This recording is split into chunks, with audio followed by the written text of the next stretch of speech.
My name is Sean Liming, and I'm a graduate student of history at Liberty University. And today's presentation is on Christianity and the founding of the United States of America. Although not a popular opinion in today's politically correct culture, Christianity definitely had a huge impact on the founding of the United States. According to Donald Lutz, the most commonly cited book by Americans during the founding era was the Bible, and the most commonly cited book of the Bible was Deuteronomy. From 1760 to 1805, the Bible accounted for 34% of all citations in America. Lutz added it is relevant nonetheless to note the prominence of biblical sources for American political thought, since it is highly influential in our political tradition and is not always given the attention it deserves. References to God, the Almighty, the Divine, the Creator, the Providence are extensive throughout the literature leading up to and through the American Revolution. One example I'd like to cite is from Judge William Henry Drayton in support of the Declaration of Independence. And he said, "Nay, to repine that in our day America is dissolved from the British state is impiously to question the unerring wisdom of Providence. The Almighty setteth up, and he casteth down. He breaks the scepter and transfers the dominion. He has made choice of the present generation to erect the American empire. Thankful as we are, and ought to be, for an appointment of the kind, the most illustrious that ever was, let each individual exert himself in this important operation directed by Jehovah himself. From a short retrospect, it is evident the work was not the present design of man." The Puritans were among some of the earliest settlers in America, and in Virginia and in Massachusetts, they were probably the two most important colonies in early American times. However, both colonies were had their portions where they were intolerant of views of religious freedom. Ironically, the Puritans who came to America to escape religious persecution became persecutors in their own right. Dissenters from the Puritan belief were subject to expulsion from the colony, or they could even face the death penalty.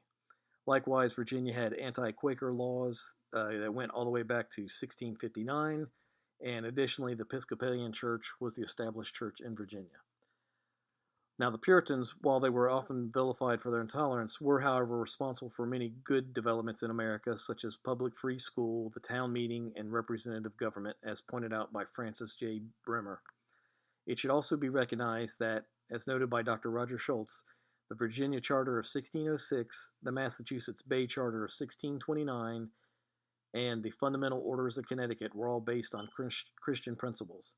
Furthermore, Dr. Schultz pointed out that 3/4 of the provisions of the Bill of Rights came from a Puritan document, the 1641 Massachusetts Body of Liberties.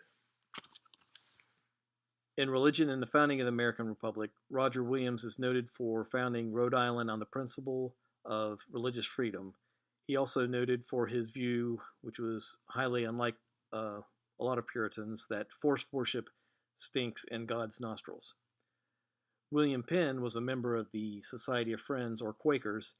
In regard to religious freedom, Penn affirmed that everyone who believed in one almighty and eternal God shall in no ways be molested or prejudiced for their religious persuasion or practice in matters of faith and worship, nor shall they be compelled at any time to frequent or maintain any religious worship, place, or ministry whatever.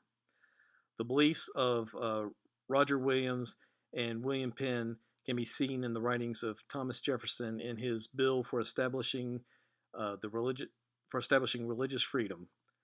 And I'll read this from Section 2. "We, the General Assembly of Virginia, do enact that no man shall be compelled to frequent or support any religious worship, place, or ministry whatsoever, nor shall be enforced, restrained, molested, or burthened in his body or goods, nor shall otherwise suffer on account of his religious opinions or belief, but that all men shall be free to profess, and by argument to maintain, their opinions in matters of religion, and the same shall in no wise diminish, enlarge, or affect their civil capacities."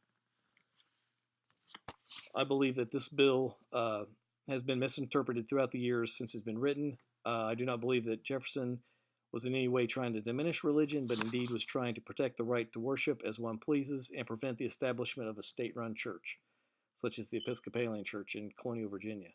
It is clear that the United States was founded on Christian principles, and to say otherwise defies a mountain of evidence.